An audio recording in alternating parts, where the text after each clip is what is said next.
Hi, guys. I am Christina. I guess I'm the young black girl following the old white guy, right? And we definitely need more of us in this movement, and we're growing. So interestingly enough, he just mentioned Peter Wolfgang, and that's my boss. How funny is that? I don't think he knows that, but I'm from Connecticut. I'm the one person that gave a little noise for Connecticut, and my husband, too. We're both from Connecticut.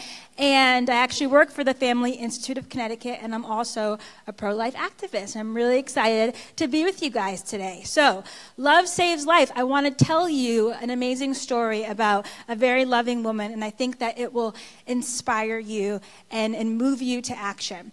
You know, I spent 3 months in Africa. I went to Mozambique, and I was with a woman named Heidi Baker, and I was doing missions work and working with the poor and children. And something she told us during our time in Mozambique was this: love looks like something. What that means is that love is an action. Love is a decision. And you can see love by the way people live their lives and what they do with their time and energy and resources. So the story about this woman who's very loving, her name is Andrea. Andrea got pregnant when she was in her 20s, and she was afraid. She wasn't married. She didn't know what to do. She didn't have any other children. And she went to her boyfriend and told him that she was pregnant. Unfortunately, he was not so happy. He already had 2 children at the time, and he wanted her to have an abortion. So he began to put the pressure on and told her that abortion would be the best decision for her to make. So she thought, you know what? I'm going to go to my church. She knew that she wasn't supposed to be sleeping around and not being married, but she thought, you know what? I'm still going to go to my church. I'm going to tell them that I'm pregnant, and hopefully my mentor at the church will at least listen to me. So she went and talked to her mentor, and she told her, I'm pregnant. And to her surprise, instead of listening with empathy and love, the woman looked at her and said, if you come back to this church, I will be the first person to put my foot in the door and not let you in. So Andrea now felt not only the pressure from her boyfriend, but the rejection from this woman that she looked to as a mentor. So you know what she did? She drove by herself to Mount Sinai Hospital to get an abortion. When she got to the hospital, they put her in a white robe, and they had her meet with a counselor. And the counselor didn't give her any counsel. She didn't talk to her about adoption. She didn't share her options. In fact, after they took her money, she just looked at her and said, you know what? This seems like the best decision for you to make. So Andrea left the counselor's office, and she was supposed to go into the waiting room and wait for the doctor to call her name. But instead, she sat down for just a moment to collect herself. And when she did, she began to gently cry.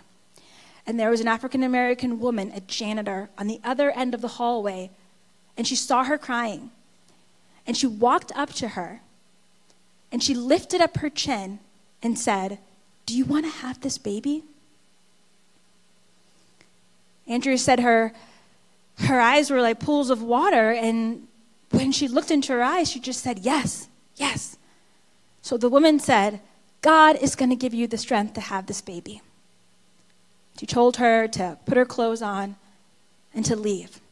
Andrea got up, she put her clothes on. She got up, she walked into the waiting room, and when she did, the doctor called her name. And when she walked into the doctor's office to tell him that she'd changed her mind, he hadn't cleaned up the blood from the last abortion. So there was blood on the floor, and she was disgusted. And she had the boldness to say in that moment, I'm leaving. And he said, no, you've already paid for this. And she said, no, I'm leaving. I've changed my mind. And he said, no, you're just nervous. You're going to go through with this. And she said, I'm leaving. And he yelled at her and said, don't leave this room. And she ran out. She ran out of the room, and she called her boyfriend on the payphone and said, I didn't go through with it. That is a story of a loving woman who made a brave and loving decision. And that's also my mom's story, because Andrea is my mother. Yeah. She's awesome. She deserves so many claps. And obviously, you guys got the point of the story. I'm the little baby that was growing inside of her, but now I'm all grown up and I'm an adult. And I'm married and I have a family and I got to go to school and do so many things, including being here with you guys, because my mother's love, it saved my own life. See, love is more than a feeling. Love is more than an emotion. Love is a decision. Love is an action. Love is something that we do because we care about other people. It's a sacrifice that we make on behalf of other people when we think about them better than we think of ourselves. That's what my mom did for me, a loving act that has now allowed me to love other people. And I've been able to work with women and see the lives of children saved because my mom saved my life. I know that all of us in here, you may not have a story like mine, but you've been the recipient of love. Someone's loved you. Someone's went out of their way to help you.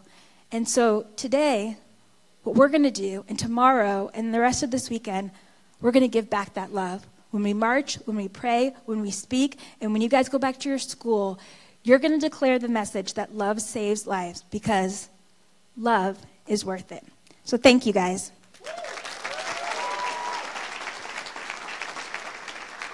All right. We got one more